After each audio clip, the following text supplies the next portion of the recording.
Beleza, galera. Boa noite a todos, né? E a gente vai continuar aqui nossa aula, tá? Nosso curso, né? E na aula de hoje a gente vai falar um pouquinho sobre algoritmos e as suas representações. Digo de passagem, tá, galera, que essa é a aula mais importante do curso, certo? Não tiro nem uma vírgula, nem um ponto, nem uma palavra do que eu acabei de falar. Lembra que eu falei na aula passada, né? Que a gente vai falar, vai pensar de forma diferente, né? Então, pensar de forma diferente é isso bem daqui. Pensar de forma algorítmica, tá? Pensar em forma lógica, beleza? Então, deu dúvida? Não entendeu direito? Fala, levanta a mãozinha e aí eu passo a palavra, tá bom? Beleza? Bora lá?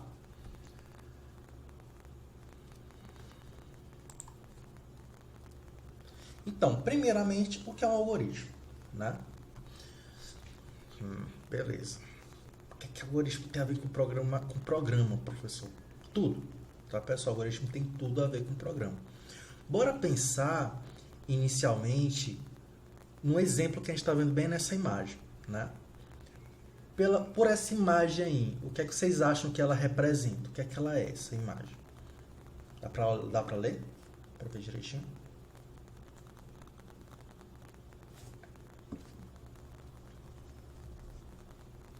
Pronto, a Ariel colocou aí uma rotina, né? Perfeito. É uma rotina, né? A pessoa colocou ali os horários, colocou ali o que é que ela faz no dia em determinado horário, né? Tal, beleza. Perfeito, galera. Então, no algoritmo a gente pode encarar como sendo algo, uma rotina. Uma coisa que tem determinados momentos que eu faço algo em ordem, por exemplo, né? O Luan até já falou assim, um sonho de organização também, só do mesmo jeito, né? É complicado. Eu só sei que eu acordo, tomo café e faço algumas coisas, assim. A ordem é essa, agora a hora, o negócio complica, né? Então, pessoal, o que é um algoritmo? No dia a dia que a gente tem, o algoritmo ele pode ser encarado como uma rotina, né? O que você faz de segunda a sexta, ou então em alguns determinados dias, não tem aquele horáriozinho, né? Aquele momento, e aquele momento acontece em uma ordem, e depois desse momento vai ter um outro momento, etc. Então, um algoritmo é isso, tá? Pode ser encarado como isso. Então, uma rotina é um algoritmo, tá? Outra coisa que tem essa questão de ordem, né? A gente pode citar receita culinária, né? Vou fazer aqui uma receita, pegar aqui no Google. Lembro na época que eu comecei a morar sozinho e aí eu comecei a pegar o Google lá para fazer umas receitas para não ficar só com aquela comida de sempre, né? Ovo, né? Então, bora mudar aqui o cardápio. E eu pegava lá as receitas do Google e até que a maioria das vezes dava certo, né? Então, receita culinária também pode se encarar como um exemplo de um algoritmo, tá? Que eu tenho um passo a passo que as coisas acontecem, em ordem, tá? Manual de instrução. Vou aqui montar uma porta, sei lá, montar um guarda-roupa. Tem um manual de instrução lá que fala o passo a passo de como é que você vai montar, né? Então, querendo ou não, ele pode ser encarado como um algoritmo. Um protocolo também é um outro exemplo. Roteiro de teatro, por exemplo. Exemplo também de algoritmo, tá? E metodologia científica, né? Quando a gente utiliza para fazer artigos, também é algoritmo, né? Tem uma introdução, tem um referencial teórico, tem ali as técnicas que você vai usar, tem os resultados, tem a conclusão, né? Essa técnica ela também tem uma ordem a ser seguida e etc. Então, existem vários exemplos do nosso dia a dia que a gente utiliza o algoritmo sem sentir, né? Sem perceber, tá bom? Ficou claro? Então, o algoritmo, pessoal, é isso, né? Beleza, deu um exemplo do cotidiano e tudo mais. Bora para agora uma definição mais formal, tá bom? Então, segundo o Júnior, né, o algoritmo é uma especificação de uma sequência ordenada de instruções, finitas, ou seja, tem início, meio e fim, e não ambíguo, ou seja, não é para ter redundância, tá? Que deve ser seguida para a solução de um determinado problema, garantindo assim a sua repetibilidade, né? Ou reprodutibilidade, né? Ou seja, ela pode ser replicada, beleza? Isso é o conceito de algoritmo para o nosso contexto aqui, beleza? Eu quero que vocês destaquem, tá? Esses 3 palavrinhas. Sequência ordenada de instruções, que até o sábio colocou no conjunto de passos, justamente. Passos, né? Sequência ordenada de instruções, finitos e não ambíguos. Eu vou destacar aqui umas imagens só para a gente pensar mais nessas 3 palavras, tá? Então aqui, quem conhece isso daí, né? Isso daí, se eu não me engano, são os livros do Harry Potter na ordem, né? Então tem a Pedra Filosofal ali em cima, aí vem Câmara Secreta, depois vem Prisioneiro de Azkaban e por aí vai, né? Se eu ler o último sem começar na ordem, talvez eu não vá entender nada da história, né? Então eu tenho que começar da Pedra Filosofal, depois ir para a Câmara Secreta, etc, para entender o desenrolar da história, né? Quem é amante de Harry Potter deve saber disso, né? Então, quando a gente não coloca essa sequência em ordem, quebra tudo, certo? Eu não tenho um algoritmo, tá? Então, nosso algoritmo ele tem que ter uma sequência ordenada de instruções, tá? Tem que estar em ordem. E essa ordem, ela tem que ser determinada pelo algoritmo. O algoritmo tem que ter essa ordem, tá bom? Perfeito? Vamos pegar uma imagenzinha aqui também para finito, né? Você vai pegar um voo, um ônibus, um mototáxi, né? E aí você vai de um início, né, de um ponto de partida e vai para uma direção, né, que você quer chegar, beleza? Então, ponto final. Então, é finito. Ele vai voar, por exemplo, o avião, e uma hora ele vai descer. Não sei como ele vai descer, mas uma hora ele desce, né? Espero que desça bem, confortável, né, e tal. E estejamos vivos, né, nesse pouso. Beleza? Mas ele faz esse processo, né? Ele tem um início, meio e fim. Ele não vai ficar ali no ar o tempo todo, certo?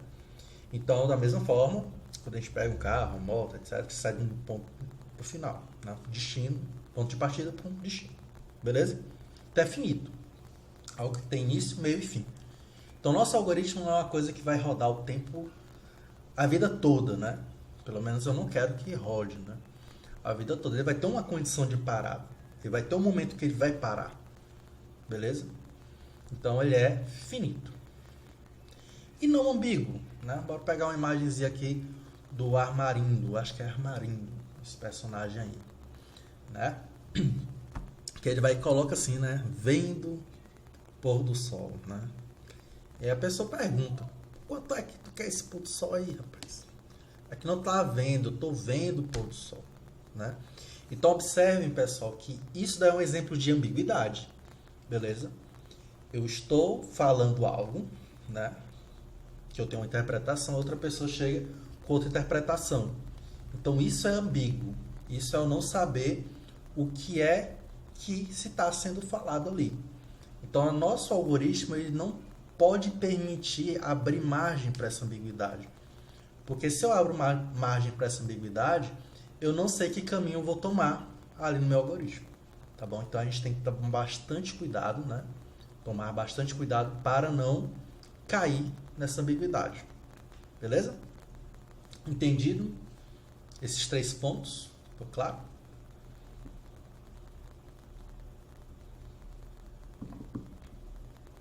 Legal. Então, aqui mais 3 coisinhas para fixar mais, né? Então, o algoritmo é o quê? É uma linguagem intermediária entre a linguagem humana e as linguagens de programação. Quando eu falei assim, pessoal, com esse pensamento, você pode utilizar qualquer linguagem, né? Fazer uso de qualquer linguagem de programação que você quiser, você vai fazer, tá bom? Porque o algoritmo, ele vai ser o mesmo.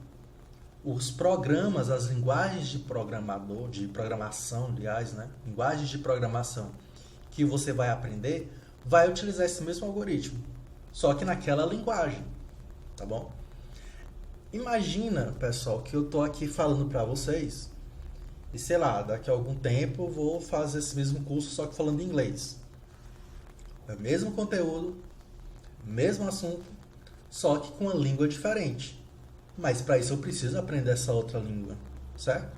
Mas a lógica da apresentação, tudo aqui já está feito. O que eu vou ter é que mudar a formatação, digamos assim, né? Então, da mesma forma, é o algoritmo e as linguagens de programação.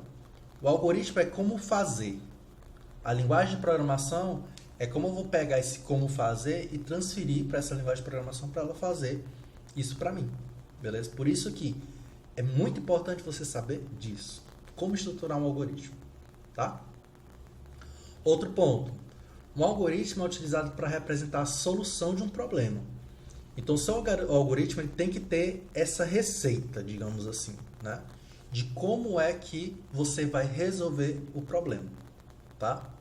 Daqui a pouco a gente vai falar sobre alguns problemas mais palpáveis e como a gente vai resolver utilizando um algoritmo, tá bom?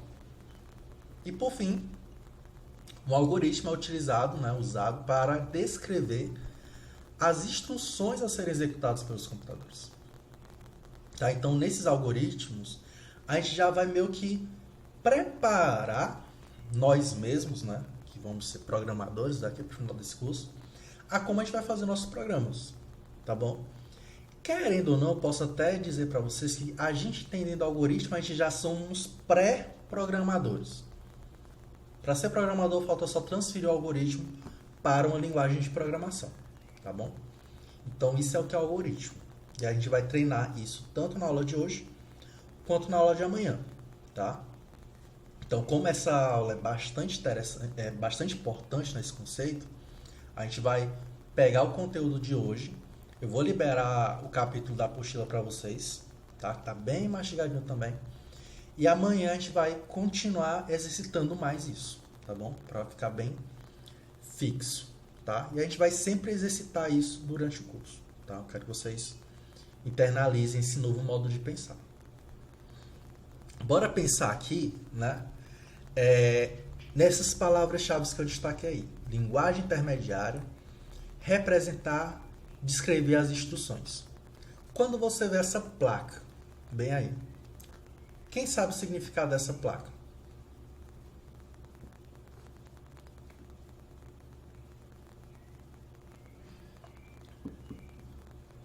Vieira já colocou aí proibido de estacionar. Galera aí, ó, mais que tem a gente que nunca andou em algum veículo, né, pilotando, dirigindo, sabe o significado dessa placa, né? Então, essa placa significa proibido de estacionar. Observem, pessoal, que isso daí é um exemplo de linguagem intermediária, tá?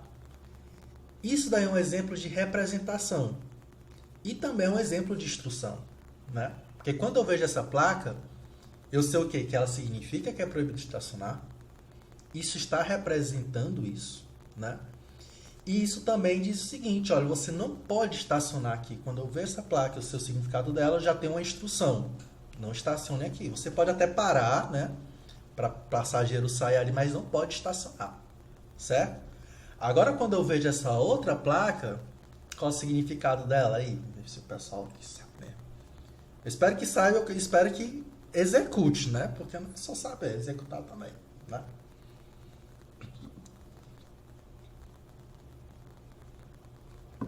Perfeito. É proibido tanto parar quanto estacionar, né? Ou, aliás, é proibido tanto estacionar quanto parar, né? Então, eu não posso nem parar para alguém descer. Vai-se embora, beleza? Então, isso daí pode ser um exemplo de algoritmo nesse contexto que a gente está falando, tá? É uma linguagem intermediária, não é escrita, mas eu já entendo o que isso significa, certo? Isso vai representar algo e descrever uma instrução, tá? Então, as placas de sinalização é um algoritmo praticamente, né? Em uma só imagem, beleza? Legal, né? Esse paralelo aí. Agora vamos lá. Bora agora realmente ver como é que é esse tal de algoritmo, tá bom? Bom, bora lá. Então bora representar os nossos algoritmos, tá bom? Vamos fazer aqui, galera, 3 formas de representação, tá? Todos eles são representações de algoritmos de programação, tá bom? Então, a gente vai falar de descrição narrativa, fluxograma e pseudocódigo, tá? Essas são as representações de algoritmos que a gente vai falar na aula de hoje, certo? Cada programador, ele pode optar por uma ou outra representação, ok? Então, não precisa dizer o seguinte, eu só vou usar pseudocódigo, ou você tem que usar só um desses. Não, você pode utilizar o que você achar melhor. Todos eles vão seguir os preceitos, né, digamos assim, para informar como é que o algoritmo é. E se todos eles vão descrever os passos a passo para você encontrar a solução, eles são válidos, tá bom? Sem problema algum. Ok? Então a gente primeiramente vai conhecer cada um deles, certo? E aí vocês vão tirar as conclusões de vocês em relação a qual representação lhe representa, tá bom? Digamos assim. Beleza? E aí a gente vai fazer isso aplicando a dois problemas. Então eu vou citar daqui a pouco dois problemas, tá? Nos próximos slides. E aí a gente vai ver a representação desses dois problemas em cada uma dessas representações de algoritmo, tá? Como é que a gente pode desenvolver a solução desses problemas, tá bom? Ok? Então vamos para o nosso primeiro problema, calcular o desconto de um produto, tá bom? Como o Júlio fala, né? Se você não comprar, o desconto é maior, com certeza. Beleza? Mas vamos ver aqui como é que a gente pode encontrar aí, né, o desconto de um produto. Eu quero saber se o desconto vale a pena comprar, né, e tal. Então, alguém sabe aqui como é que a gente calcula o desconto? Sim ou não? Sim, não, talvez.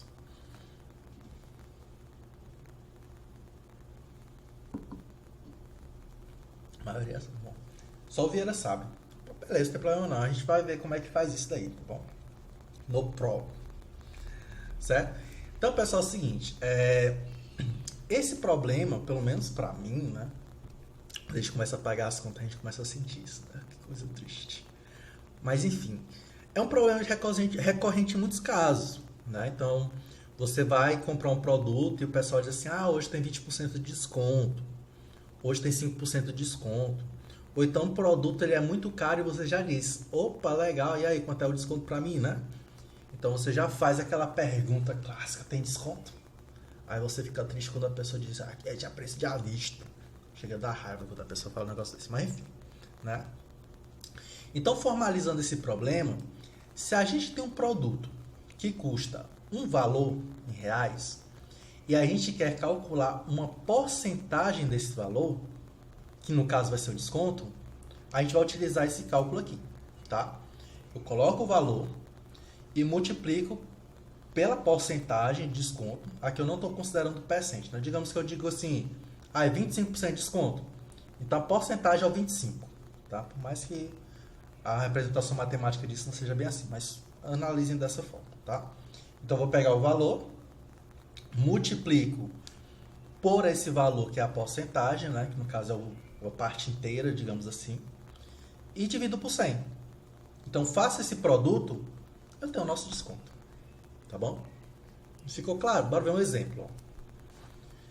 Eu quero saber qual o valor do desconto de 25% de um produto que custa R$150.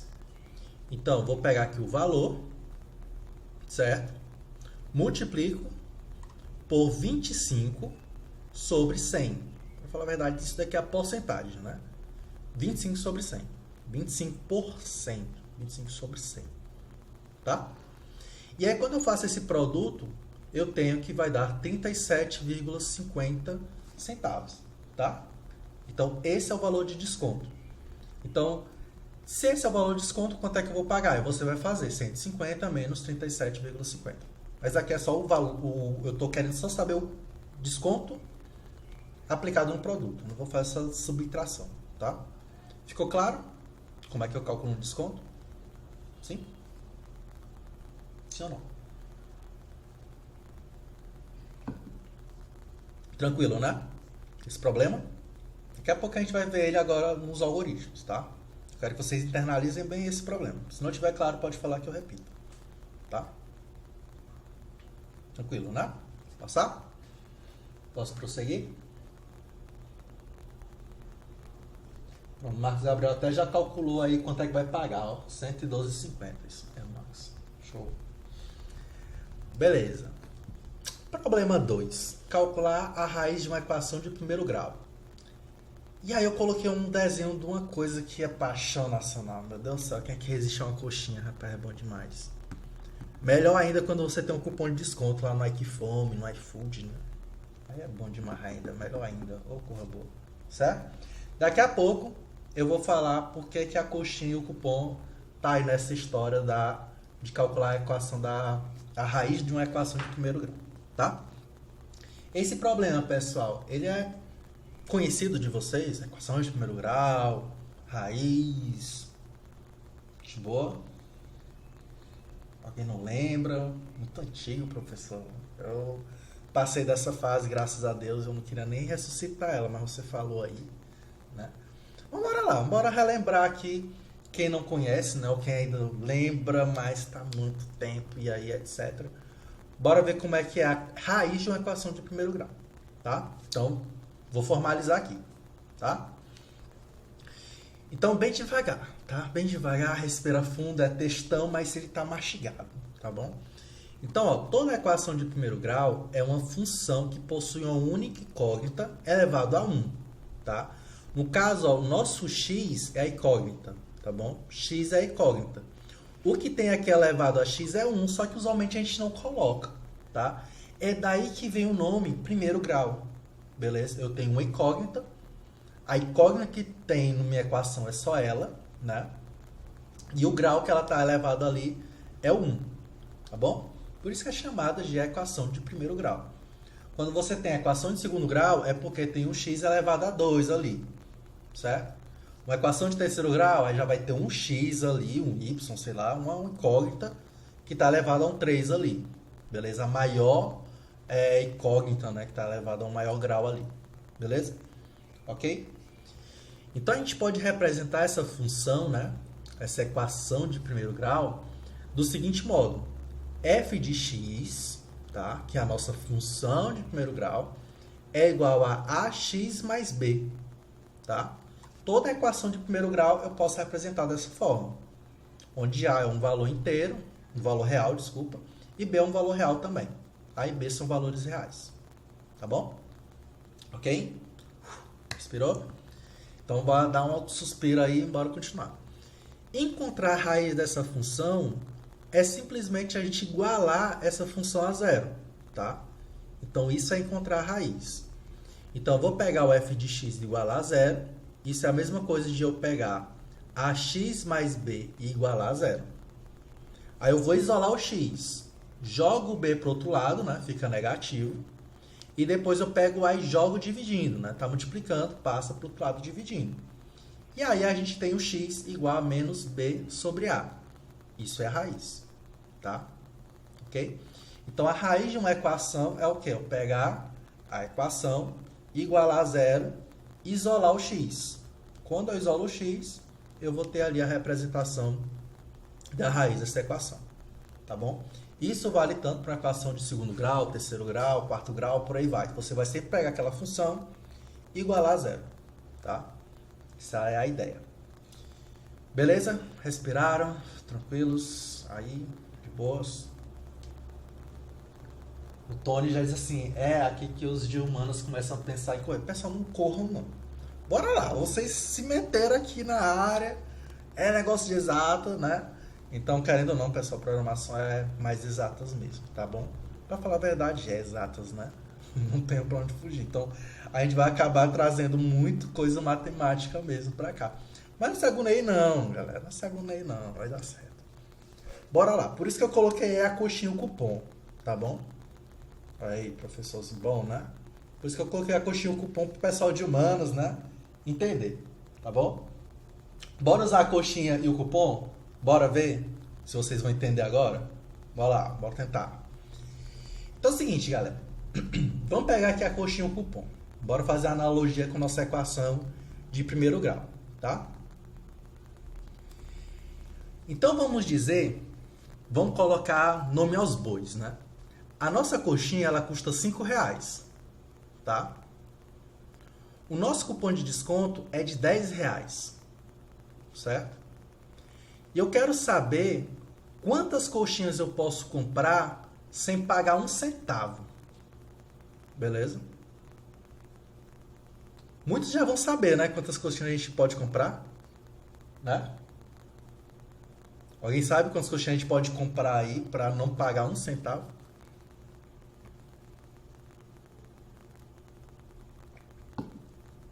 Perfeito, 2, tá bom? Perfeito. Beleza, pessoal, isso daí é um exemplo clássico do uso de uma equação de primeiro grau, tá bom? Onde a quantidade de coisas que eu quero saber é o nosso x, é a nossa incógnita, tá? Eu vou pegar essa incógnita e vou multiplicar por valor dessa coisa que eu tô querendo comprar, que no caso aí é a coxinha, beleza? Então, nosso A é 5, tá? A quantidade de coisas que a gente quer comprar é o X. Então, o X está acompanhando dessa coisa que eu quero comprar, que é a coxinha, tá? E o nosso desconto é algo que é fixo. Nosso desconto não aumenta de acordo com a quantidade de coxinhas que eu vou comprar. Ele é fixo, né? Desconto da Equifome ali, 10 conto. Não importa que eu compre 100, 200, 300 reais, é 10 reais ali. Beleza? Então ele é fixo, tá? Então o que não depende da nossa incógnita, ele é o nosso B, tá bom? Então eu posso formular essa problemática utilizando a seguinte função. F de x é igual a 5x menos 10, tá bom? 5, valor da coxinha, x, a quantidade de coxinhas que eu quero comprar, e o desconto. Como é o desconto, eu vou diminuir, né? Não vou somar, eu vou diminuir. Se eu quisesse aumentar, eu teria que colocar mais, né? Mas eu quero descontar, diminuir. Então, por isso que ficou menos 10, tá? Então, fazendo essa igualdade aqui, ó, x é igual a menos b. Quem é b? Menos 10. Menos com menos mais, né? Por isso que ficou 10 aqui, ó. Dividido por 5 é igual a 2, tá? Então, nosso problema aí de comprar a coxinha pode ser resolvido com a equação de primeiro grau. Deu até fome, né? Agora, oh, meu Deus do céu, essa coxinha tá tão bonita, certo? Aí aqui o Júlio já diria assim, agora sim, isso daí dá pra comprar, né? Que aí eles gostam de um desconto, né? Aceita o cupom. Beleza? Ficou mais claro agora, galera? O uso da função de primeiro grau?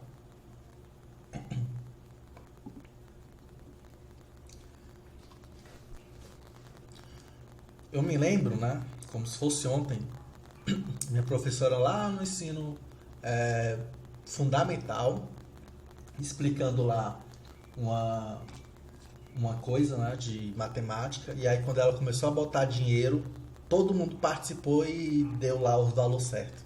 Aí disse, com dinheiro vocês sabem, né?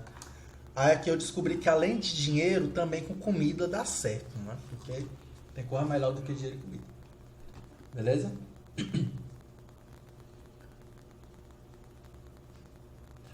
Show, galera? Ok? Então, entendido aí o problema de calcular a raiz de equação de primeiro grau. De boa? Tranquilo? Uma pergunta, tá, pessoal? Bora ver se vocês conseguem observar. Das exatas, talvez eles vão identificar mais rapidamente, tá? Mas existe uma possibilidade que o valor de x não vai ser encontrado. Beleza? Que possibilidade é essa? Que a gente tem que tomar bastante cuidado. Que restrição isso daqui tem, ó? Que restrição isso bem daqui tem?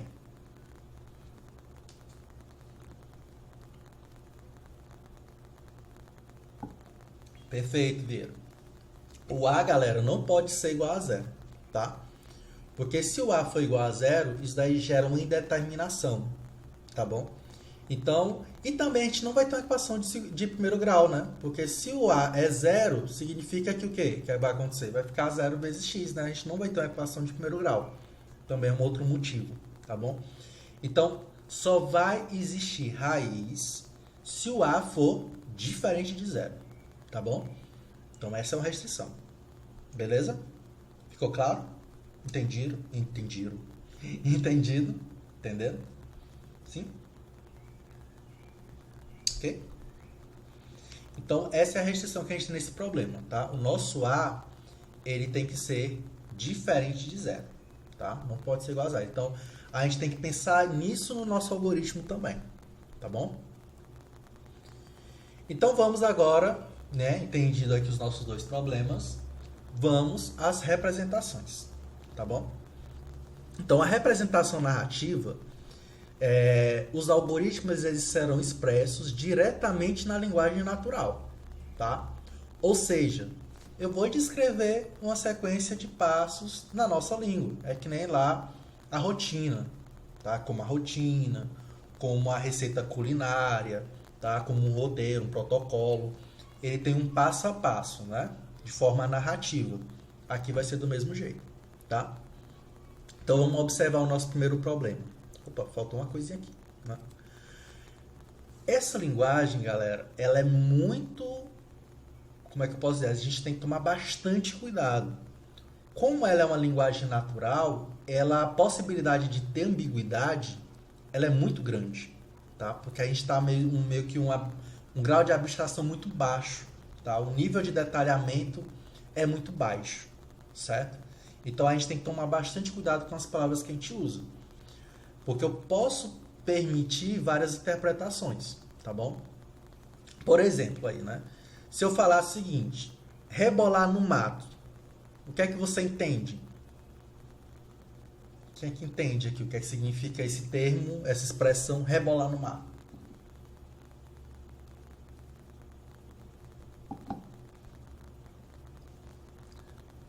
Já colocou jogar alguma coisa no mato, jogar fora, jogar algo fora. O Ju já colocou dançar no mato. Beleza, cara, não vamos jogar nada no mato, pelo amor de Deus, tá? Olha o dengue aí, vamos jogar no lixo, tá? Então, rebolar no mato é jogar no lixo, tá? Jogar fora é jogar no lixo, tá bom? Não bora colocar no mato não, pelo amor de Deus. Olha a dengue, olha os problemas aí, né? Então, é jogar no lixo, tá?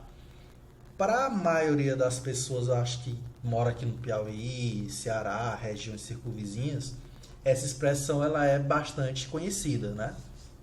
Porém, em outras regiões não pode ser tanto, beleza? Então, observe que isso daí é a tal da ambiguidade, porque para um contexto ele faz sentido, para outro pode representar outra coisa, como foi falado aí, né? Dançar no mato, né? Então, é para vocês observarem isso daí quando for utilizar essa representação. Não pode usar palavras que possam expressar duplo sentido, tá? Ou três sentidos, etc. Beleza? Então vamos agora sim para o nosso exemplo. Então no exemplo 1, que eu quero fazer o desconto, né? O que é que eu vou ter que fazer? Primeira coisa, eu quero saber o valor. Então eu vou obter o valor. Segundo passo, eu vou obter a porcentagem, que vai ser um valor entre 0 e 100, tá? Eu quero um valor entre 0 e 100 para essa porcentagem. E o terceiro passo seria calcular o desconto, tá? Pronto, esse é o nosso algoritmo. Então, com isso, eu consigo resolver meu problema, né? Calcular o desconto. Então, colocando valores aqui, exemplos, o mesmo exemplo que eu coloquei lá, quando eu digo assim, ó, obtenho um valor, o que é que eu vou fazer? Eu vou receber, o valor vai receber 150, porcentagem vai receber a porcentagem que foi informada lá, que no caso 25, e aí eu calculo o valor de desconto aí, tá? Ok? Perfeito? Tranquilo?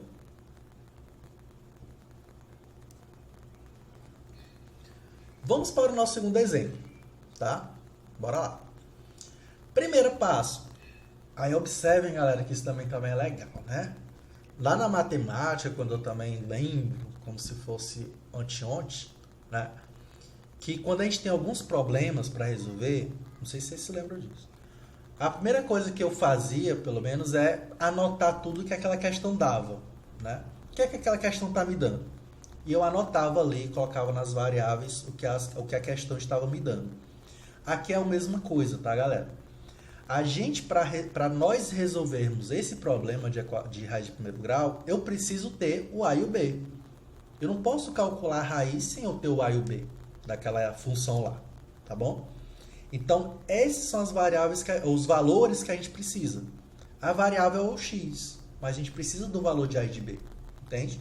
Por isso que aqui, que nem lá no valor da porcentagem, né, do desconto, a gente precisou de dois valores, né, duas informações. Aqui da mesma forma. Primeiro, eu vou obter o A, o valor de A. Depois, eu vou obter o valor de B. Professor, mas como é esse obter? Não sei. Pode ser que o Moisés me disse um valor para A e o Marcos me disse um valor para B. Pode ser que eu coloquei o valor para essas coisas aí, né?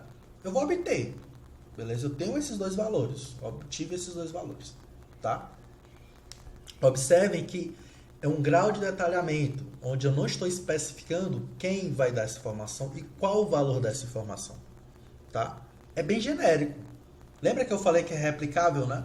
Então a gente pode replicar para qualquer contexto, para qualquer valor, beleza? Essa é a ideia do algoritmo. Eu não vou amarrar o valor de A e o valor de B. Quando eu coloco um valor de A e um valor de B, eu estou executando o algoritmo para ele me dar um resultado, tá bom? Mas o algoritmo em si, ele não tem amarras, não tem um cadeadinho lá que já está amarrado aqueles valores, tá? Em alguns contextos vai, né? Mas nesse caso não, beleza? Por isso que tá assim, ó, cheio de letrinha, né? O professor colocou um exemplo com número, mas aí tá só letra, né? Porque é para ser genérico, tá, galera? Nossos algoritmos eles têm que ser genéricos, tá? Não vamos amarrar ele em valores. A gente vai testar com valores, mas a gente não vai amarrar o algoritmo com valor, tá? Então pensem nisso, pensar diferente, tá? Então, de novo, bora lá. Então, vou obter o valor de A, vou obter o valor de B. Aí, observem agora o terceiro passo. Ó. Se A for igual a zero, o que é que eu vou fazer? Eu vou mostrar que não existe raiz para a equação. Olha, não existe raiz para essa equação, porque o A é igual a zero. Então, se isso que eu estou falando aqui, né, A for igual a zero, for verdade, lembra da premissa? Então, se A for igual a zero, for verdade, for um fato, então o que é que eu vou fazer? Eu vou mostrar que não existe raiz para a equação, ok? Aí vem um outro termozinho, se não. O que significa esse se não, professor? Ó, se não aconteceu aquilo, eu faço isso daqui. Ou seja, se A não for igual a zero, então eu vou e digo o seguinte, olha, a raiz da equação é menos B sobre A. Beleza? E aí, colocando naquela representação lá, são os valores que a gente está procurando, tá? Esse se não, ele é um pouquinho novo, né? Então, vamos botar um exemplo, né? Um exemplo aqui disso, que aí eu quero ver se alguns já vão pensar direitinho, né? Bora olhar essa imagem aí. Para bom entendedor, meia palavra basta. Eu não vou falar muita coisa, porque pode ser que tenha alguém assistindo essa série, né? Mas qual é o contexto aqui? Se estiver chovendo, use o guarda-chuva. Se não, não use o guarda-chuva, tá? Ou da mesma forma, se estiver chovendo, leve o guarda-chuva. Se não, não leve o guarda-chuva. Então, observem, galera, que a estrutura de se não, eu vou sempre verificar algo, e se acontecesse algo, eu vou fazer uma ação. Se não acontecesse algo, eu vou executar outra ação. Então, o que eu estou analisando aqui é se está chovendo. Está chovendo? Tá. Então, eu uso o guarda-chuva. O que está embaixo eu desconsidero. Certo? Agora, se não estiver chovendo, eu não vou considerar o uso do guarda-chuva. Eu não vou usar o guarda-chuva. Então, vou para a estrutura do sinal. Entende? Ok? Ficou claro? Sim?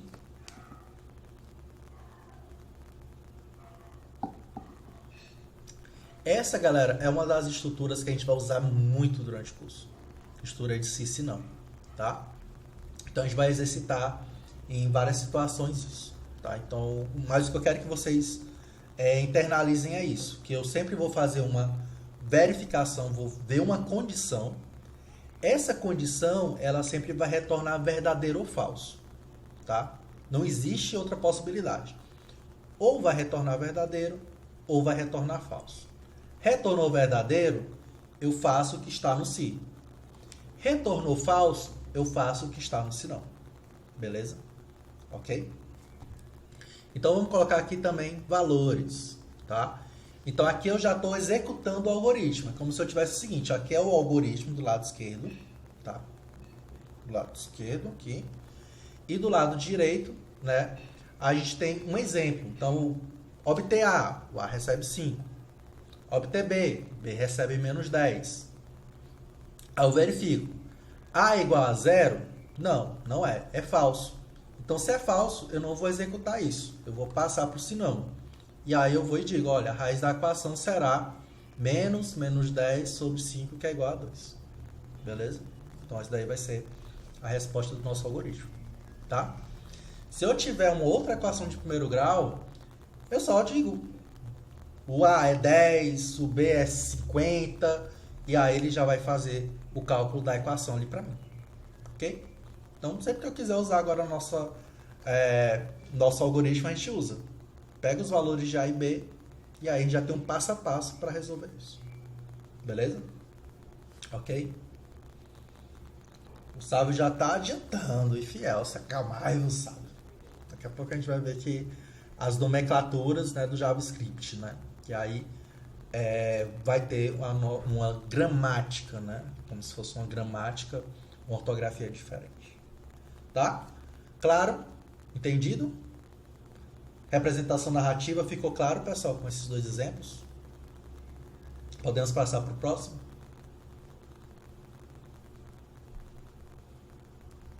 Legal. Fluxograma.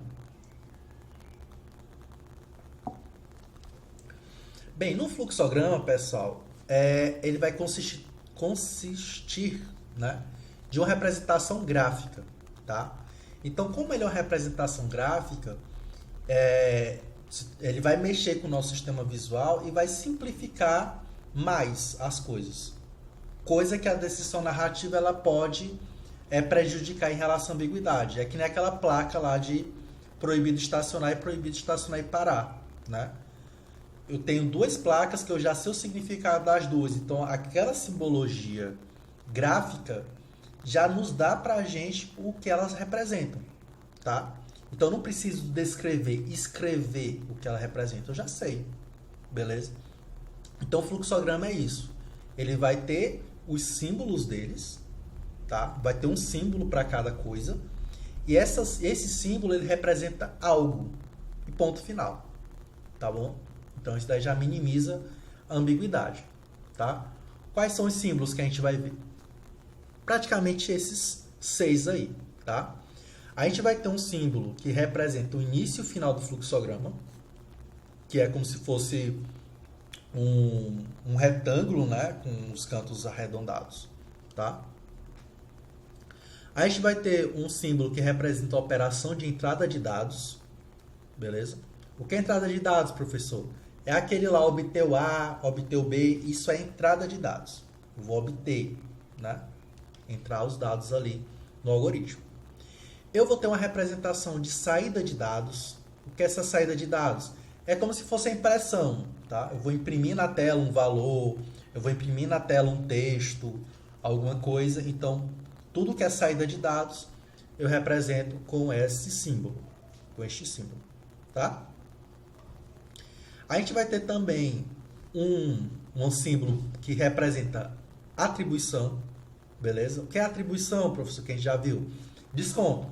Desconto recebe tal. Isso é atribuir. Então, eu estou pegando uma variável e atribuindo um valor a ela. Então, isso é atribuição, tá? Decisão é aquele se não, tá? Então, toda vez que a gente vê esse símbolo aqui, significa que está sendo feita uma operação de condição, uma operação condicional, tá? Que envolve uma decisão. E a gente vai ter essa setazinha aqui, que indica o fluxo, a direção do fluxo, tá? Por isso que o nome é fluxograma. Ok? Beleza? Vamos ver isso nos exemplos? Sim?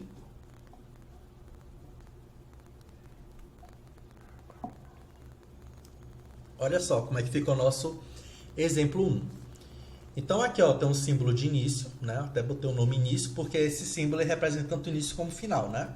Então a gente coloca o nome início para destacar que é início, tá? E aqui eu tenho um símbolo de entrada de dados. Então quando eu tiver esse símbolo aqui, significa, olha, vai entrar os valores, valor e porcentagem, beleza? E aqui é um símbolo de atribuição, ó. Observa que o retângulozinho é fechado, né? Então, os cantos são fechados. Então, aqui é um comando de atribuição. Desconto vai receber esse valor aqui, né? Essa operação, essa fórmula, tá? Ok, tem o desconto, foi calculado. Agora eu vou imprimir, ó, símbolo de impressão. Então, é como se na tela fosse aparecer esse valor do desconto.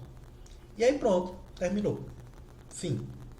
Esse é o fluxo algoritmo de forma em forma de fluxograma. Ok? Certinho?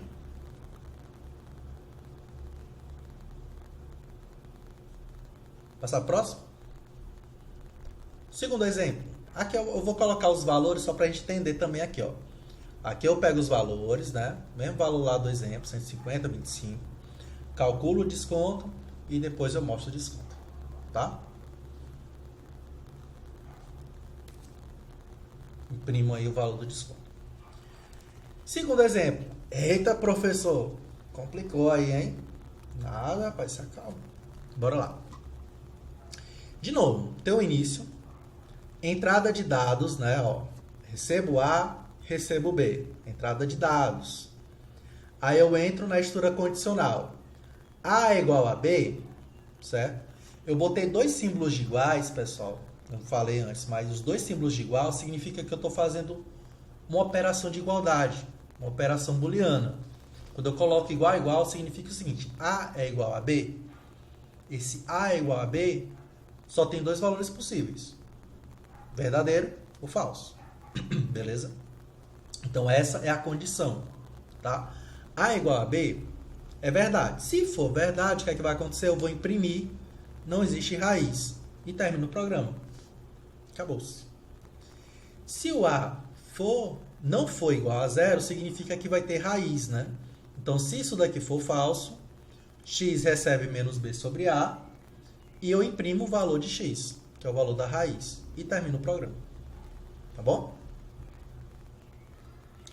Ok? Entendido? Fácil, né? Então, é outra forma de enxergar aquele mesmo algoritmo que estava na representação narrativa. Certo? Legal?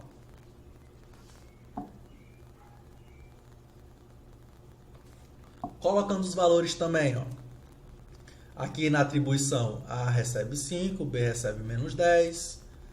Aqui a gente sabe que é falso, né? Então, eu vou ter uma raiz, eu vou calcular o x, que é 2, e eu imprimo o x. Olha o fluxo aqui, ó. Tá? Fluxozinho aqui, ó. Tá? Eu poderia ir por um outro fluxo caso o A fosse igual a zero, né? Eu poderia vir aqui por cima, mas nesse exemplo ele seguiu esse fluxo.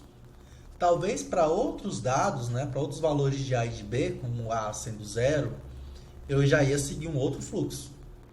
Mas sempre nesse sentido das setinhas, tá? Ok? Beleza? Pessoal, eu vou entrar um pouquinho mais na aula hoje, tá? Só pra gente concluir o assunto, pode ser? Precisa de mais 10 minutinhos. Pode ser? Vocês têm tempo livre?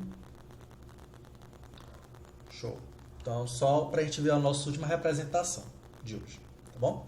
E aí amanhã a gente vai exercitar mais isso, tá bom? Nem se preocupe que não é o primeiro momento, tá? A gente vai exercitar isso amanhã também. Então, vamos para a nossa agora última representação, que é o pseudocódigo. Agora a gente já está começando a entrar mais, quase na porta de começar a fazer nossos programas, tá bom? Que é o nosso pseudocódigo. Então, esse daqui é o grau de abstração que é mais alto, tem mais detalhes de implementação ali, tá bom? Já está mais próximo de um programa, tá? Então, essa representação ela é rica em detalhes. E a gente vai já começar a definir alguns tipos de variáveis, né, de palavras reservadas, né, palavras-chave, palavras reservadas, que a gente vai, como é que eu posso dizer, estruturar o programa, tá bom? Então, bora ver algumas dessas palavras agora. Ó, eu vou ter uma palavra que vai se chamar entrada. Então, o que é entrada? Vai ser uma variável que vai dizer o seguinte, olha, quais são os dados que eu preciso para o meu programa? Aí eu vou dizer quais são os dados que eu preciso para o programa, tá? Saída é qual o valor que eu vou obter na saída desse algoritmo, né? Qual vai ser o valor que vai ser dado na saída desse algoritmo, beleza? Leia, tá tudo em negrito aí, é de propósito mesmo, porque a gente vai ver isso em negrito lá também, tá? Leia, quando você vê essa palavra leia, significa o seguinte, que eu estou indicando uma operação de entrada de dados, tá? Vai entrar dados ali. É o obter. É aquele símbolozinho lá, quadradinho com canto cortadozinho ali, tá? Então é obter, tá? Imprime significa uma operação de saída de dados, tá? Então eu vou imprimir, vou externar esses dados, né? Ou vai vir ali como texto, como uma imagem, não sei. Vai imprimir, beleza? Esse símbolozinho aqui, ó, significa um símbolo de atribuição. O que é um símbolo de atribuição? É eu pegar uma variável e atribuir a ela um valor. Então, isso é um comando de atribuição. Tá? É que nem como a gente faz quando vai fazer um cálculo matemático, né? X é igual a 10. Eu estou atribuindo o valor 10 ao x. Como se fosse isso. Tá bom? E aí o se não, você já sabe, né? Se ele vai verificar que uma condição é verdadeira, caso seja verdadeira, vai ser executado o que estiver no escopo do se, tá? E o se não define um escopo que será executado caso o se for falso. Esse escopo, galera, a gente vai entender daqui a pouco o que é isso, tá? Mas pense o seguinte, no se, eu vou fazer uma verificação que eu falei que é uma condição booleana, né? Ou ela é verdadeira ou ela é falsa. Se for verdade, eu faço tudo o que tiver no se. Esse tudo é o que eu chamo de escopo, tá? Se não, se o se não for verdade, né, condição lá, aí eu faço tudo o que tiver no escopo do se não, tá bom? A gente vai ver um exemplo disso daí para ficar mais claro. Essa palavra escopo aí vai ficar mais clara aos olhos de vocês, tá? Bora pro exemplo, para ficar mais entendido essas palavras.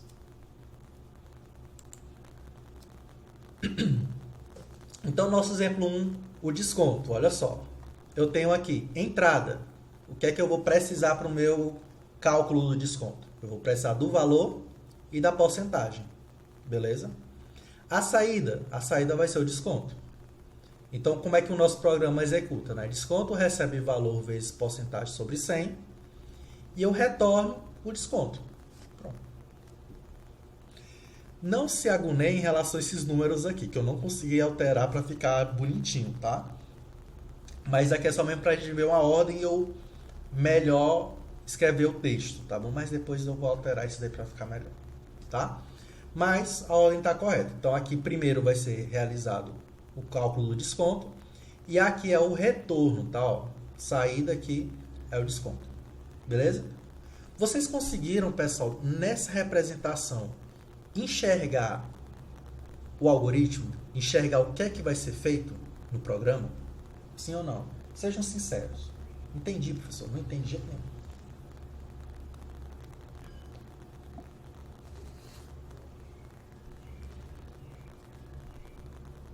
Ó, não se preocupe se não ficou muito claro, tá, pessoal?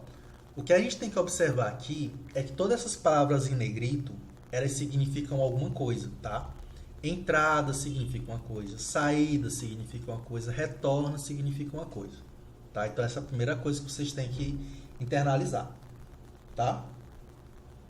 Então quando eu coloco entrada, eu estou dizendo, né, para vocês o seguinte, olha pessoal, para eu fazer o cálculo do desconto, eu preciso que você me dê o valor e a porcentagem. Isso aqui é a entrada. A saída eu estou dizendo para você, olha, o resultado aqui desse programa vai ser o valor do desconto. A saída vai ser o desconto. Pronto, aí aqui é que eu começo com o programa. Então, desconto recebe valor vezes porcentagem sobre 100, porque eu já vou ter esses valores. Aí eu vou, atribuo essa variável desconto e depois eu retorno. Então, isso é o que está sendo feito aqui. Beleza? Ok? Bora ver outro exemplo, tá? Um pouquinho mais complexo, que é o do primeiro grau, tá bom? Ah, aliás, eu coloquei os valores aqui também, né? Então, pronto, ó. Na entrada, peguei os valores. Valor 150, desconto 25. Calculei o desconto e retorno o desconto, tá? Esse é o procedimento. Agora sim, segundo caso. Primeiro, observem. Eu não vou falar nada por enquanto, tá? Observem o algoritmo e aí coloquem nos comentários se entendeu ou se não entendeu, tá? Só falem isso, se entendeu ou não entendeu. Aí depois eu vou explicar e eu vou perguntar de novo, tá bom?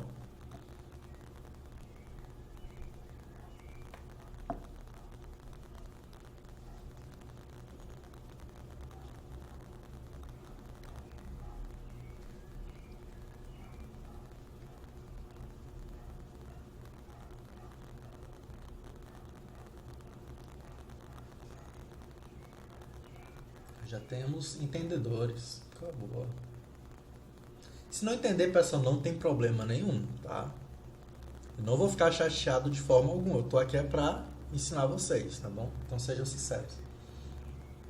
É aquele mesmo exemplo, tá, Moisés? O mesmo exemplozinho lá da equação do primeiro grau, tá bom?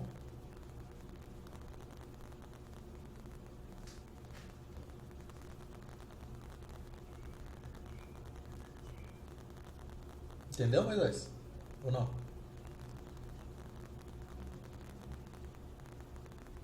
A Maria da Guia disse que já não entendeu muito bem. Sem problema nenhum, Maria. Ok? Então bora lá. Agora eu vou explicar, tá? E aí eu vou fazer a mesma pergunta. Espero que quem não entendeu, entenda. Ok? Então vamos lá. Ó. Entrada A e B. Então eu vou receber o A e receber o B. Essa é a entrada. É como se fosse, pessoal, um pré-requisito. O programa só vai funcionar se eu tiver o A e o B. Se não me for dado o A e o B, não executa. Pronto. Tá? Então a condição necessária para executar o programa é ter esses dois valores. Então a minha entrada é o A e o B. Tá? E a saída vai ser o X. Olha como é que está aqui o se não. Ó. Tem até umas linhazinhas para facilitar a leitura. Se o A for igual a 0, significa o quê? Que eu não tenho raiz, né? Se o A é igual a 0, eu não tenho raiz, porque fica lá aquela divisão por 0. Beleza? Então, se isso for verdade, o que é que vai acontecer? Aí vem, ó, o que eu falei antes. Eu vou executar o escopo do se. O que é executar o escopo do se? É o que está aqui, ó. Aqui é o escopo do se, tá, galera? Então, o que é que eu vou fazer? Eu vou imprimir, não existe raiz. E vou retornar. Só que eu não estou retornando nada, tá? Esse é o lance. Porque como não tem raiz, não tem o que retornar. Então, retorno vazio. Retorno nada. Agora, se isso daqui for falso, significa que eu tenho raiz. Então, eu não vou executar isso. Eu vou executar o que tem no escopo do senão, tá? Então, tudo que está aqui nessa linhazinha aqui, até o final, ó, é o escopo do senão. Beleza? E o que é que vai acontecer aqui? X recebe menos B sobre A e retorna o X. Ok? Beleza? Retorna a raiz. E agora? Ficou mais claro? Quem não entendeu, entendeu melhor agora?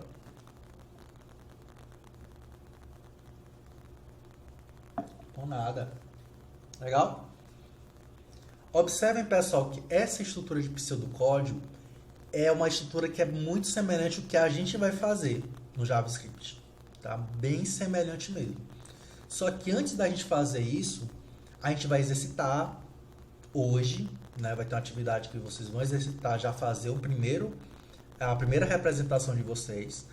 E amanhã a gente vai exercitar mais, tá? Quem está no grupo de Telegram, eu vou liberar o capítulo 2. Lá no capítulo 2 tem mais exercícios, tá bom? Qual vai ser a brincadeira? Eu vou colocar uma postagem lá no Telegram com os exercícios que vocês querem que eu faça na sala, tá? Os mais votados vão ser os que eu vou mostrar primeiro, tá? Porque aí eu não sei em relação ao tempo de aula se vai demorar muito ou não, beleza? Então, os mais votados é o que eu vou mostrar com certeza na aula, tá bom? Então, quando sair a postagem lá, vocês vão e voltam, dá uma olhada no material, né? E volta. Até amanhã, meio-dia, beleza? Para ter tempo de organizar direitinho a ordem das questões que eu vou mostrar, tá bom? Então, aí vocês vão voltando, não tem pressa, depois lê o capítulo.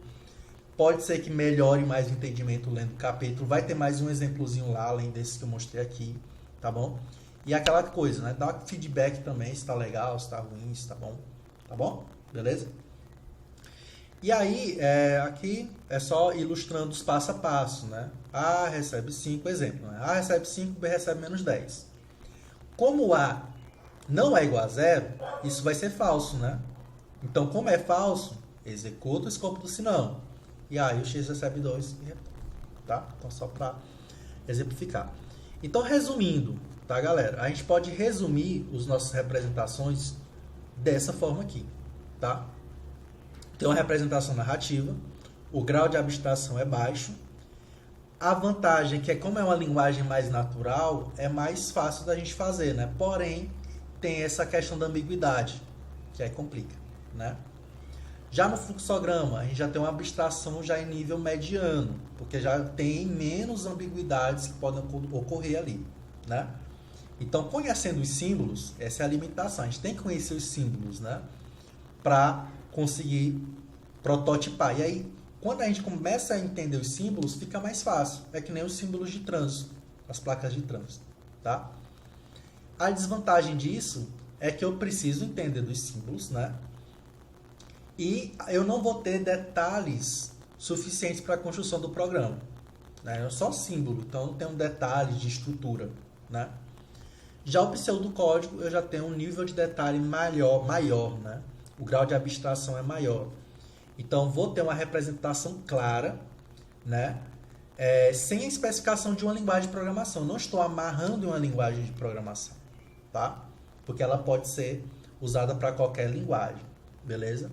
E a desvantagem é que a gente tem que entender essas regras do pseudocódigo, né? Aquelas palavras que eu falei, entrada, saída, se não, tenho que saber, tenho que entender, tá?